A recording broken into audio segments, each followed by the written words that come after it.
화려한 부활이라는 제목으로 말씀을 선고하겠습니다. 하나님은 생명의 근원이 되십니다. 생명의 근원이신 하나님께서는 그 생명을 홀로 가지고 계시기를 원치 아니하시고 그것을 나타내시기를 원하셨습니다. 그래서 그 생명을 나타내시려는 것을 품속에 가지고 계셨을 때 그것을 우리는 하나님의 뜻이라고 합니다. 그 뜻은 그러니까 홀로 가지고 계시기를 원치 아니하시고 나타내시기를 원하셨습니다. 그래서 그 뜻을 우리는 하나님의 마음이라 이렇게 표현할 수도 있겠고요. 또는 하나님의 공이라, 하나님의 예정이라, 신이신 그분이 이러이러한 일들을 작정을 하셨다 해서 신적 작정이라 그렇게 표현하고요. 그 뜻을 나타내시기 위해서 창세 이후에 어떤 사건이 벌어지니까 그 사건을 벌어지는 것을 바라보시면서 임기응변하는 형식으로 대응하는 것이 아니고 이미 계획된 대로 그 뜻대로 그것을 나타내시는 것이기 때문에 그 뜻을 나타내시기 위한 구체적인 그 프로그램을 하나님의 경륜이라고 합니다. 계획표라 이 말입니다. 그래서 이 성경의 예언자 가운데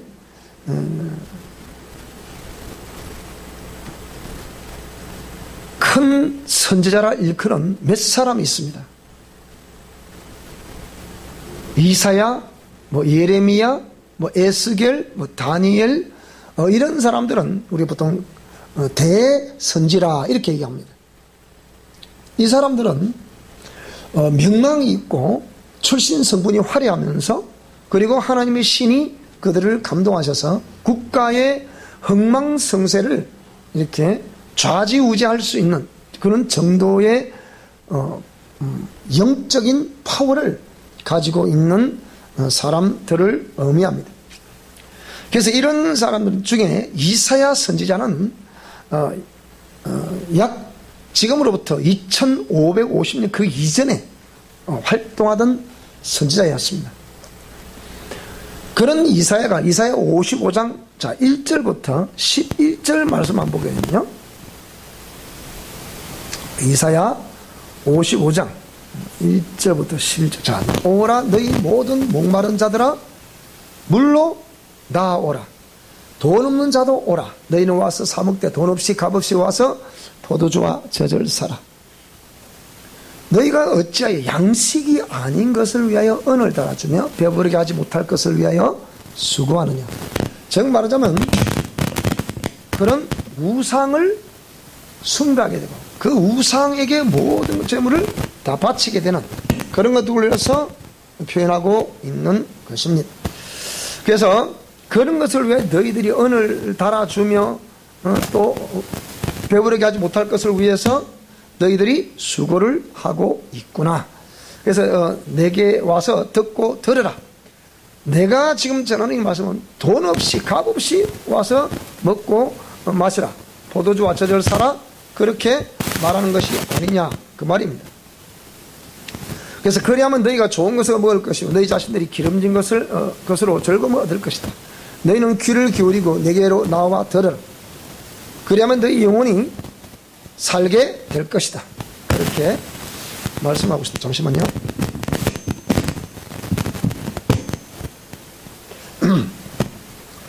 그래서 너희를 위해서 그러면 영원한 언약을 내가 맺게 되는데 곧 다윗에게 허락한 확실한 은혜다. 즉 다윗의 그러니까 이스라엘 역사 가운데 그런 가문, 그 쭉쭉 흘러내려오는 가문, 아담 이후에 펼쳐지는 가문을 통해서 예수님이 육체를 입고 우리 가운데 오시는 그것이 확실한 은혜다. 그래서 보라 내가 그를 만민에게 정인으로 세웠고 만민의 인도자와 명자로 삼았나니 보라 내가 알지 못하는 나라를 네가 부를 것이며 너를 알지 못하는 나라가 네게로 달려올 것은 여호와 네 하나님 곧 이스라엘의 거룩하신 이로 말미암음이라. 이는 그가 너를 영화롭게 하였느니라. 회개하라 천국이 가까웠느니라 하신 말씀이 곧 이런 말씀들이 되겠습니다. 천국이 온다. 하나님 나라가 온다. 그래서 너희는 여호와를 만날 만한 때에 찾아라. 가까이 계실 때에 그를 부르라. 악인은 그의 길을, 불의한 자는 그의 생각을 버리고 여호와께로 돌아오라. 그리하면 그가 긍휼히 여기실 것이다. 우리 하나님께로 돌아오라. 그가 너그럽게 용서해 줄 것이다. 우리가 예수님 믿기 전에 와서 우리 교회 와서 예배를 드리기 전에 우리가 그 이전에 우리는 전부 우상을 숭배했던 우리들의 삶이었습니다. 특히 우리 한국뿐만 아니라 모든 열방들도 이미 왜 하나님께서 나 외에 다른 신을 네게 하지 마라, 우상을 만들지 마라, 그런 말씀들을 왜 하셨는가 하니 그건 안 시켜도 그렇게 한다는 거예요. 백성들이 애굽에서 이렇게 탈출을 해서 약속에 따라 가는데 중간 여정에 장막을 쳐놓고 기다리고 있습니다. 그런데 인도자 모세가 보이지 않는 거예요. 그 모세는 뭐 하러 갔습니까? 그것은 시내산 정상에서 하나님께서 내리시는 두 돌판을, 그러니까 공의의 법을 받으시려고 그 가는 동안에 40일 동안에 백성들이 아우성입니다. 아론 보고 뭐라고 그러느냐?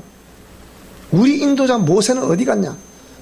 어찌보면 자칫하면 모세를 신으로 섬길 판이에요. 그러면서 하는 말이 뭐냐? 그리고 우리 인도자 모세가 없으니까 우리를 애굽에서 인도해냈다는 신을 만들어 달라는 거예요. 그래서 그 신을 만들어 달라고 그랬는데, 자, 그렇게 백성들이 아우성칠 동안에 모세는 시내산에 뭘 하고 있습니까? 거기서 이 두 돌판을 받는 거예요. 근데 그 두 돌판에 보니까 기록된 말씀이 뭐였습니까? 나 외에 다른 신을 네게 있게 하지 마라. 근데 그때 이 땅에서는 어떻게 하고 있다고요? 우리를 애굽에 이끄는 신을 만들어 달라. 신을 만들어 달라는 거예요. 만들어진 신. 찰스 도킨스가 뭐라고 그러냐? 예수 그리스도는 참신이 아니다. 만들어진 신이다. 인간이 종교성을 가지고 있기 때문에 연약한 우리 인간들이 그 신을 연약함 때문에 그 인간이 신을 만들어 놓고 거기다가 의지한다는 거예요. 뭘 두고 얘기하는 거겠습니까? 그것이 바로 뭐냐? 우상입니다. 우상. 그래서 원래 우리 기독교는 교회 안에 어떤 여러 가지 걸음이라거나 이런 건 사실 원래 못 걸도록 되어 있어요. 그런데 또 십자가 이것도 역시 또 원래 정통 기독교에서는 그렇지 않습니다. 그런데 우리 현대사회로 넘어오면서 그래도 기독교를 상징한다 해서 위에 종탑을 십자가를 세우고 또 교회에도 십자가를 세우고 합니다만은 그러나 그것이 자칫 우상이 될 수도 있기 때문에 그거를 조심해야 된다는 것이죠. 그래서 우리 한국뿐만 아니라 모든 열방들이 거진 대부분 토속 종교를 가지고 있는데 이 토속 종교는 전부 다 만들어진 신, 우상을 섬기는 거예요. 그래서 시편 105편은 뭐라 그랬습니까?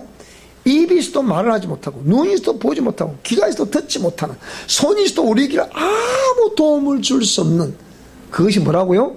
인간의 사람의 손으로 만든 수곡물 곧 우상이니라 이렇게 말씀을 하고 있습니다. 그래서 이런 우상을 숭배하는 너희들에게 하나님의 나라, 예수님이 그 하나님의 하늘 나라를 가지고 올 것이다. 그래서 이분을 만날 만한 때에 찾아라. 가까이 계실 때에 그를 부르라. 그 주님은 오늘 저와 여러분 육체 아래 현재 우리가 살아가고 있다는 것은 주님이 우리 가까이 계시다는 뜻이에요. 그래서 언제나 그 주님을 찾으시면 주님은 저와 여러분들을 찾아오시는 것을 믿습니다. 그래서 악인은 그 길을, 불의한 자는 그의 생각을 버리고 여호와께로 돌아오라. 돌아오기만 하면 긍휼히 여겨주시고 또 우리 하나님께로 돌아오면 너그럽게 용서해 주신다. 우리 모두 지금 돌아와 있는 것을 믿습니다. 그래서 이렇게 주께 돌아온 정표로, 그전에는 우상을 숭배하다가 이렇게 주께로 돌아온 정표로 드리는 것이 성경을 보니까 그게 10의 1조다. 그렇게 말라기서 3장 7절 이하에 주께 돌아온 정표다. 돌아오라 돌아오라 돌아오라 했으니까 어떻게 하면 돌아가는 것이 됩니까? 라고 했을 때 너 마음과 몸과 재물까지 돌아와야 다 돌아오는 것이다. 그렇게 말씀을 하고 있고요. 이는 내 생각이 너희 생각과 다르면 내 길은 너희의 길과 다르다. 우상숭배는 너희들이 생각하는 그 생각하고 그 길하고 나는 내 길은 그것과 다르다. 그게 하나님의 말씀이다. 이는 하늘이 땅보다 높은 같이 내 길은 너희의 길보다 높으면 내 생각은 너희의 생각보다 높다 해서, 자, 이게 10절 11절 다 같이 읽어보겠습니다. 시작. 이는 비와 눈이 하늘로부터 내려서 그리로 되돌아가지 아니하고 땅을 적셔서 소출이 나게 하며 싹이 나게 하여 파종하는 자에게는 종자를 주며 먹는 자에게는 양식을 줌과 같이 내 입에서 나가는 말도 이와 같이 헛되이 내게로 돌아오지 아니하고 나의 기뻐하는 뜻을 이루며 내가 보낸 일에 형통함이니라. 정말 말하자면 여기에 기록하고 있는 그 뜻을, 하나님의 뜻을 나타내시는데, 이 하나님 입에서 선포되신 이 말씀은 그냥 헛되이 돌아오는 법이 없다. 반드시 어떤 결과를 가지고 돌아올 것인데, 자, 그러면 하나님 말씀이 명령하고 말씀이 오늘 영혼들을 수확을 하게 됩니다.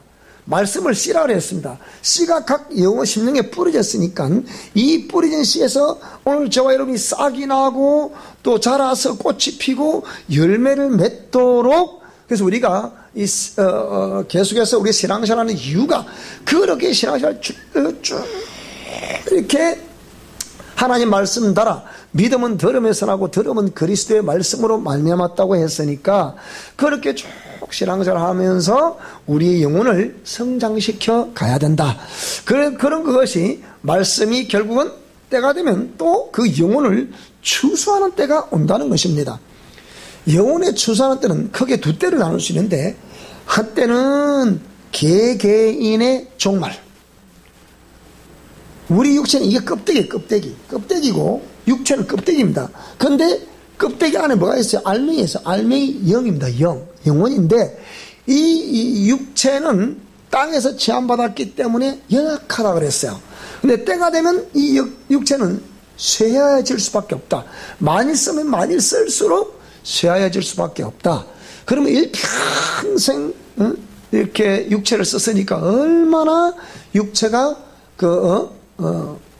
녹도 설고 또 고장도 나고 그렇죠. 우리 어머니들 다 손길을, 조금 전에 우리 새로 오신 우리 저 성도님의 손을 보면 손가락이 좀 다 이렇게 굽어 있다. 이렇게 한번 보세요. 나중에. 그리고 또 우리 아버님도 마찬가지로, 아버님도 손가락이 마디가 다 굵어. 그 마디가 왜 굵습니까? 한번 탁 이라고 신경이 딱 돼버리면 인대링이 탁 돼버리면 아프긴 아프지만 그때부터 이 마디가 굵어지기 시작하는 거예요. 그래서 굵은 마디가 그 말이야. 자, 이런 것들 뭘 말하는 겁니까? 그랬다가 그 영혼이 육체를 쏙 빠져나가는 날에는 그 집이 허물어진다고요. 그게 개인의 종말이라는 거예요. 그럼 그 영혼이 어디로 가겠습니까? 그 얘기입니다. 하나님 품위로 와서 정말 하나님의 말씀을 듣고 그 말씀대로 신앙생활을 하며 순종하는 자들에게는 주님이 천국에서 영원히 살 수 있는 은혜를 주실 것이고, 끝까지 신은 만들어졌다, 그 신이 어디 있냐 그렇게 비아냥거리고 믿지 않고 하나님 살아있으면 나와보라 그래라 이런 소리 나는 사람들, 그 사람도 언젠가는 육신의 삶을 마감하게 됩니다. 그럼 그 사람은 어떻게 되겠습니까? 지옥 형벌을 면치 못합니다. 성경에 보니까 지옥은 영원히 불이 꺼지지 않는다. 꺼지지 않는 곳이 지옥이라고 그랬습니다. 그러면 우리 인생이 지옥으로 가느냐 천국으로 가느냐 두 길 중에 한 길은 가야 됩니다. 다른 방법이 없어요. 그러니까 이 두 개 중 한 개를 가는데, 그럼 저와 여러분은 눈물도 없고 근심도 없고 염려도 없고 걱정도 없고 슬픈 것도 없고 아픈 것도 없는, 죄가 없는 그 천국으로 우리는 들어가야 될 것으로 믿습니다.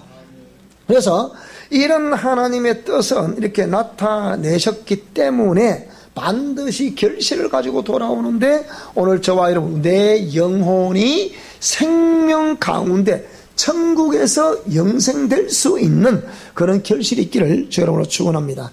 그래서 예수 그리스도는 생명이다. 자, 마가복음 8장 27절 오늘 본문 말씀을 보겠습니다.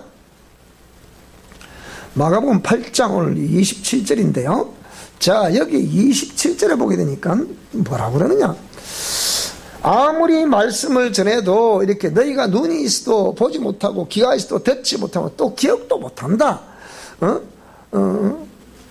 말씀을 들어도 깨닫지를 못하면 안 되잖아요. 여러분이 말씀 들을 때 깨달을 수 있는 그런 은혜가 있기를 바랍니다. 자, 그러면서 예수님이 아무리 내가 희생 제물이 돼서 이 땅에 왔다, 그 목적으로 왔다, 그래 하면서 천국 복음을 전하시고 가시는 것보다 막 표적을 일으키시는데, 제자들과 함께 빌립보 가이사라로 갔어요. 그 여러 마을로 나가시면서 길에서 제자들에게 물었습니다. 사람들이 나를 누구라고 하더냐 도대체. 그러니까 조금 전에 세계적인 과학자론 찰스 도킨스라는 사람처럼 신은 만들었다고 하대요. 뭐 이렇게 한 사람이 있었을 것이고, 또 아니다, 신은 뭐 또 내지 인간이 연약한 인간들이 자기 임의로 이렇게 해서 자기가 연약하니까 이렇게 만들어 놓고 거기에다가 기대어 위로를 받으려고 하는 것이다. 뭐 등등. 하여튼 이런, 그래서 만들어진 신이다.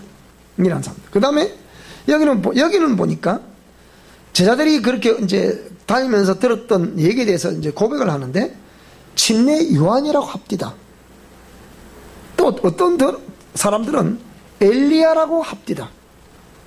어떤 사람은 선지자 중에 하나라고 합니다.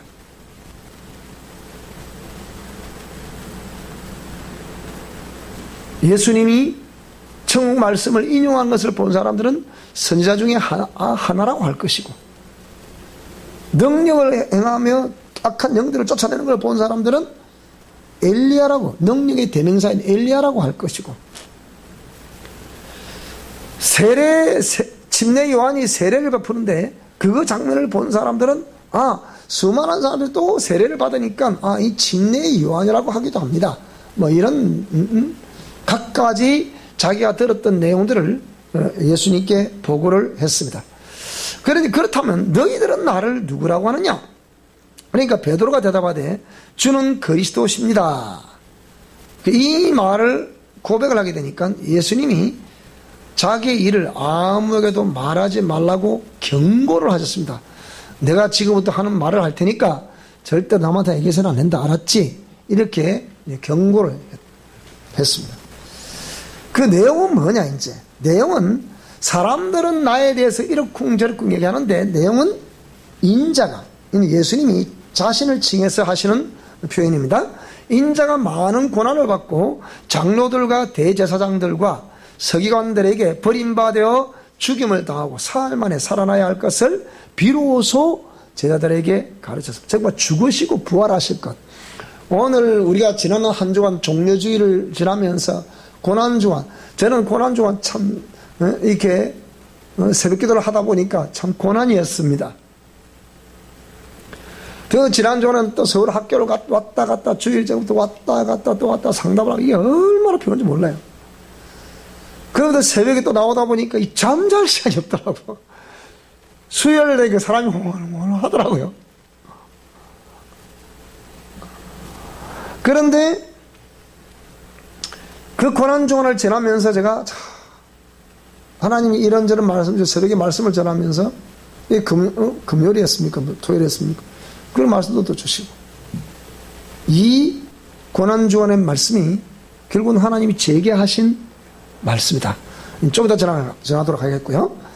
그래서 이렇게 죽으시고 사흘 만에 부활하실 것에 대해서 설명했는데, 이랬더니 베드로가 예수님을 붙들고 항변을 하는 거예요. 뭐라 그럽니까? 그럴 수 없습니다. 안 됩니다. 죽으시고 부활할 것에 대해서 말씀하셨는데 그래서는 안 됩니다. 이렇게 말한다고요? 여러분, 예수님이 고난당하시지 않으시고 죽으시지 않으시고 피 흘리지 않으시고 부활하지 아니하시면 우리 인류에게는 소망이 없게 됩니다. 근데 그 일이 있어서는 안 된다는 거예요. 그 베드로도 그러면 계속 말씀을 가르침 받았지만 그걸 알았다 몰랐다? 몰랐다는 거예요. 그게 예수께서 돌이키시면서 제자들을 보시면 베드로를 꾸짖어서 다 보시고 제자 눈치를 보니까 최고 수제자라고 부르는 베드로가 그렇게 하니까 눈치를 봤을 거 아니에요? 그러니까 베드로 꾸짖는 거예요. 뭐라고 꾸짖느냐? 사탄아, 내 뒤로 물러가! 이렇게 말씀하셨는 거예요. 언제나 베드로의 용맹스럽다 그래야 되겠습니까? 또 강직하다 그래야 되겠습니까? 어리다 그래야 되겠습니까? 항상 그걸 앞장 세웠던 베드로.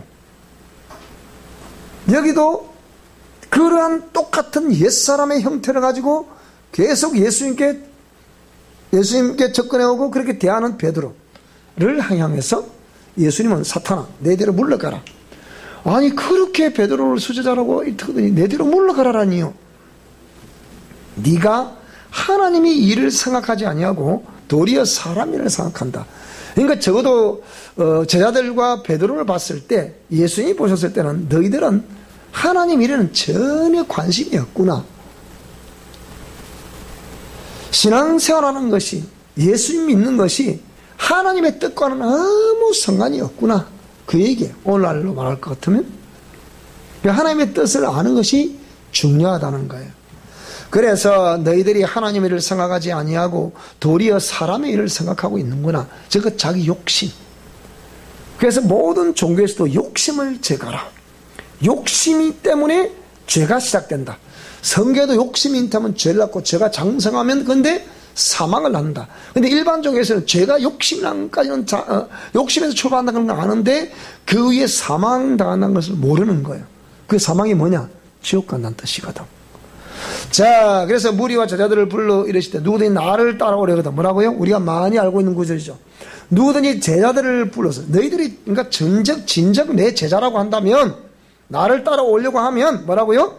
자기를 부인하고 자기 십자가를 지고 나를 따를 것이니라. 자기 목숨을 구원하고자 하면 잃을 것이고 누구든지 나와 복음을 위해 자기 목숨을 잃으면 구원 얻는다. 사람이 만약 원천을 얻고도 자기 목숨을 잃으면 무엇으로 유익하게 하겠냐? 무엇을 주고 자기 목숨을 바꾸겠냐? 그래서 이 엄난하고 죄 많은 세대에서 나와 내 말을 부끄러워하면 인자도 아버지의 영광으로 거룩한 천사들과 함께 올 때 그 사람을 부끄러워할 것이다. 자, 이런 말씀들은 예수 그리스도가 생명이라는 것에 대해서 베드로가 그리고 제자들이 모르기 때문에 그런 행동과 그런 고백을 하고 있는 것입니다. 자, 그러면 성령님은 이 생명의 영이십니다. 그 생명을 우리에게 주시기 위해서 예수님께서 피 흘리시고 고난당하셔서 십자가에서 내가 다 이루었다 하시면서 영원히 돌아가셨습니다. 이후에 사흘 만에 새벽 미명에 부활을 하셨습니다.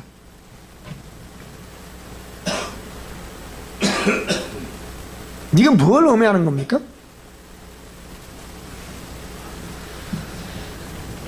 이번 고난주간은 특별 새벽 기도회는 저를 위한 것이었다. 또 우리 참석하신 성도님들도 아닙니다. 저를 위한 것이었습니다. 분명한 것은 하나님 말씀은 각각을 위한 것입니다. 제가 여러분들의 구원을 대신해 줄 수 없고 제가 여러분들을 대신해서 어떤 그 무엇을 해줄 수가 없는 겁니다. 우리 모두 하나님 말씀을 듣고 각각 자녀들은 자녀들대로 각각 부모님은 부모님대로 각각 아내는 아내대로 남편은 남편대로 각각 여러분 하나님 앞에 직면해야 되는 것을 믿습니다. 저 사람도 인격체고 나도 인격체이기 때문에 내가 아무리 부부라도 내가 저 사람의 것을 해줄 수 있다 없다? 없다는 거예요. 구원은 각각 받는다는 거예요. 그래서 이번 고난주간의 새벽기도는 나를 위한 것이었다. 그런데 뭐 금요일 아침이었습니까? 토요일 아침이었습니까? 기도를 하는데 그러시는 거예요. 이 새벽에 무슨 말씀을 전할까 하는데 이 시대가 표적을 구하나 요나의 표적밖에 보여줄 표적이 없느니라. 요나의 표적이 무엇입니까?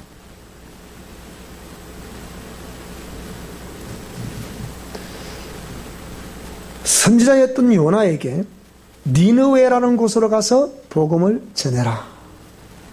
그런데 니느웨에 사는 사람들의 그 불신앙과 그들의 우상 숭배와 그들의 포악함과 그들의 죄성을 너무나 잘 알기 때문에 요나가 그쪽으로 가려고 하지를 않는 거예요. 그래서 피해서 어디로 갔더라? 다시스라는 곳으로 가는 거예요. 배를 타고 다시스로 가는데 근데 중간에 아주 막 폭풍이 몰아쳐서 배를 전복을 시켜버린 거예요. 그런 가운데 큰 물고기가 와서 요나를 덥석 이렇게 삼키는 거예요.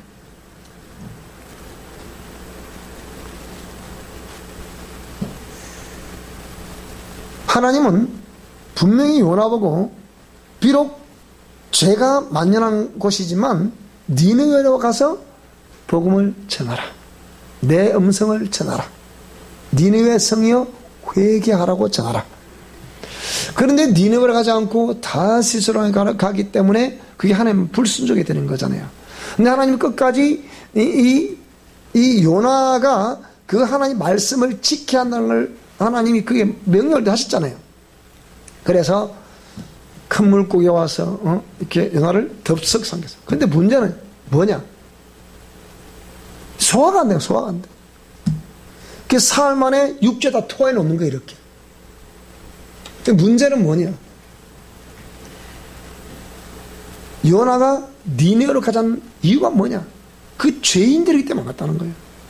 그 죄가 너무 만연하기 때문에 죄가 뒤덮고 있기 때문에 안 갔다는 거예요. 우리도 우리 안에 큰 성 바벨론이라는 것이 있고 죄의 부정적인 영적 유전자가 있고 그것을 위한 죄와 죄성이 내 세포 속에 박혀 있고 누가 안 시켜도 그 죄의 종로로 타는 행위를 너무 잘하고 있는 우리 옛사람과 그 통로인 자아가 있고 이를 모두 다 처리하고 그 제가 우리 여기서 선포된 말씀이 공의의 말씀을 해서 우리 미션 코람대오 영성실천 원리를 전하고 있는데 이 말씀을 전하는 것이 우리 성도님들 처음에 이 말씀 들을 때는 아이고 너무 우리가 진행하기 힘든 말씀이라서 목사님은 은혜의 말씀해 주시면 안 될까요? 위로의 말씀해 주시면 안 될까요? 사랑의 말씀해 주시면 안 될까요? 저도 그렇게 하고 싶어요. 그런데 위로받고 싶다는 심리, 사랑받고 싶다는 심리, 자유롭고 싶다는 심리, 은혜를 받고 싶다는 심리가 그 근으로 피곤했다는 거예요. 삶이 피곤했다는 거예요. 삶의 무게가 피곤했다는 거예요. 그럼 왜 삶의 무게가 그렇게 피곤했냐? 그게 질문해 봐야 되잖아요. 왜 삶의 무게가 피곤했는지. 그것은 뭐 때문이요? 바로 죄 때문이라는 거예요.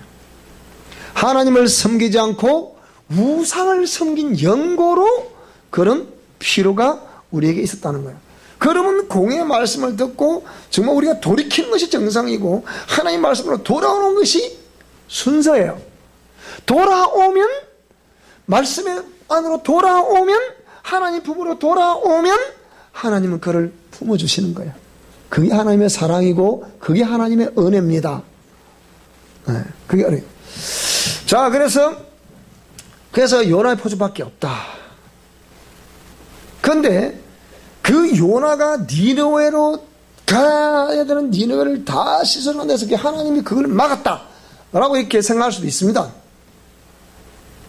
근데 적어도 주위에 선지자가 가는 것이니까 누가 그 풍랑을 일으켰겠습니까? 누가? 적어도 다시스로 니네로 가서 복음을 전파해야 되는 그런 명령이다 보면 분명히 이 세력들이 방해하는 것이다. 그 우리를 대적하는 세력들이 방해하는 것이다. 오늘 우리 아마 이 말씀을 들어 우리 지혜선생님도 오늘 한 사람 오기로 했는데 아이고 목사님 안 됐어. 그럴지도 몰라요. 그거예요. 방해를 누군가 방해한다 이렇게. 오늘 지혜선생님 아마 지난주에 기도해 주세요. 네, 우리가 기도에 부족해서 그런 모양이에요. 아마. 오늘 주일날 교회 온다 그랬어요 목사님. 네. 근데 우리 생각도 잘 안 되죠. 그게 왜 그래? 방해 때문에. 그것처럼 그런 풍랑을 일으켜서 배를 전복을 시킬 정도로. 그런 역사 뭡니까? 요나가 니느웨에 가서 해야 될 사명을 너무 잘 알기 때문에 방해를 일으켰다. 그래가지고 별팁. 자, 그래서 요나가 하나님의 은혜임을 깨닫고 그런 가운데 하나님 또 승리하시는 거잖아요. 왜? 해야 하실 이 일이 있기 때문에. 그 요나를 건져서 물고기가 토해냈고 어디로 가서 다시 또 돌아가게 됩니다. 자, 그런데 이렇게 해서 요나의 말씀을 회개하라는 말씀을 듣고 니느웨 사람들이 구원을 받게 되는 게잖아요. 그것을 하나님이 쭉 말씀하시면서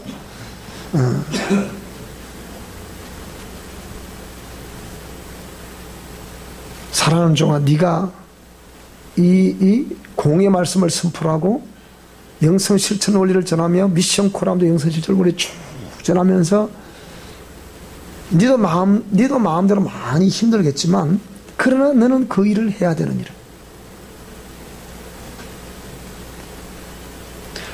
내가 그 모든 죄인들을 위해서 내가 이 지금 십자가를 지는 것이 아니냐. 이를 지고 묵묵하게 내가 벳세메스를 향해 가는 황소처럼 전나는 황소라고 그랬어요. 뒤에는 송아지가 있다는 거죠. 근데 하나님의 법궤를 실었기 때문에 벳세메스로 쭉 향해 수레를 끌고 가는 거예요.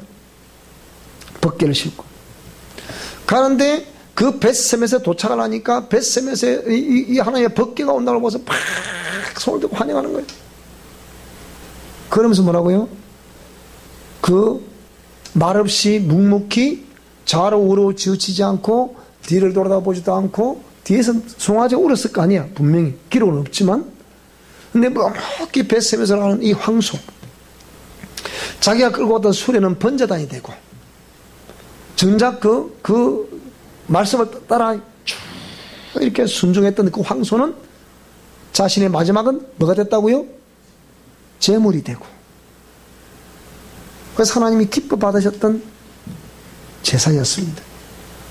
그럼 우리 또한 우리에게 주어진 이 사명을 받들고 묵묵히 좌우로 지우치지 않고 뒤를 돌아다보지도 않고 천성을 향해서 가는 이것이 이 끝에 주어지는 게 뭐라고요? 번제예요. 마지막에 그렇구나. 네가 참으로 네 자신을 죽이면서 네가 수고했구나 해서 그때 제물을 우리가 하나님께 드려지는 거예요. 그것이 구원입니다.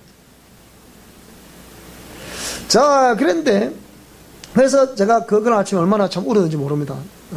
하나님이 네가 그 사명을 감당하지 않으면 누가 할 것이냐. 너희 미션 코라운드가 그걸 감당하지 않으면 누가 할 것이냐. 그것 때문에 마음도 무겁기도 하고 주에 내가 감사하게 됐습니다. 그 음성을 들려주셨을 때. 그런데 또 어제 말씀을 아침에 또 하시는 거예요. 수많은 사람들이 구하는 것이 육체의 정욕과 안목의 정욕과 이생의 자랑을 구하지만 우리는 뭘 구하는 겁니까? 공의 말씀을 따라 천성하여 가는 여정, 묵묵히 가야 하는 그 길을 우리는 가야 되는 거잖아요. 그런데 아침에 새벽에 일어나서 이제 딱 나오는데 뭐라 하시는 거예요?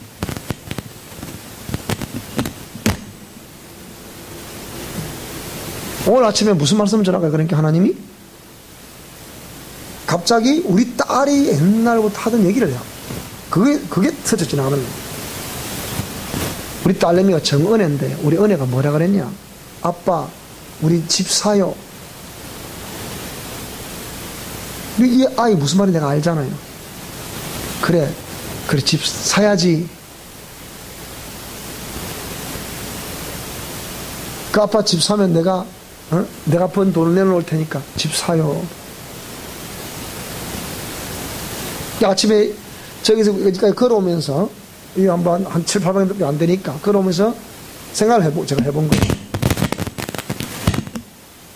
이 마이크가 뭐라고 생각해봤냐? 하나님, 그냥 집 하나 주시면 안 될까요? 근데 엊그저께는 그래 말씀하셨거든요. 네가 짓지 않은 집을 주며 심지 않은 과일을 먹게 한다. 그렇게 말씀하실 때는 네가 짓지 않은 집이, 우리가 지금까지 계속 생각할 때 많은 종들이 이 설교를 이렇게 하거든요. 어떻게 하느냐?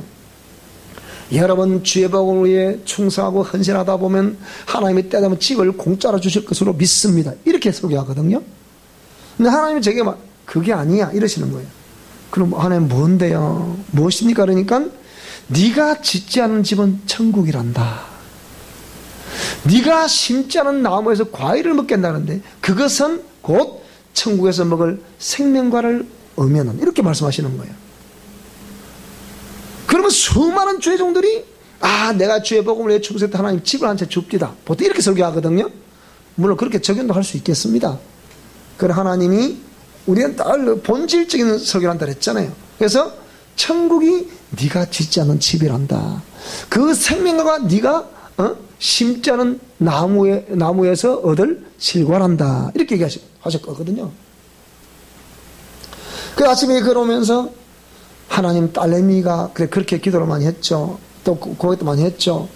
근데 집을 하나 주시면 안 될까요? 이러는데 갑자기 하나님이 네가 한 28년 전에 그때 내게 네 뭐라고 고백했냐 이러시는 거예요. 제가 나름대로의 교단 활동을 하고 부흥사로서의 활동을 하고 또 뭐 연합회에서도 활동을 하고 또 학교 강의도 하고 이렇게 해봤지만 제가 그런 곳에서 본 것이 있잖아요. 느낀 것이 있잖아요. 그래서 저는 성직자의 삶이 아닌데 저렇게 될까? 그렇게 생각했거든요.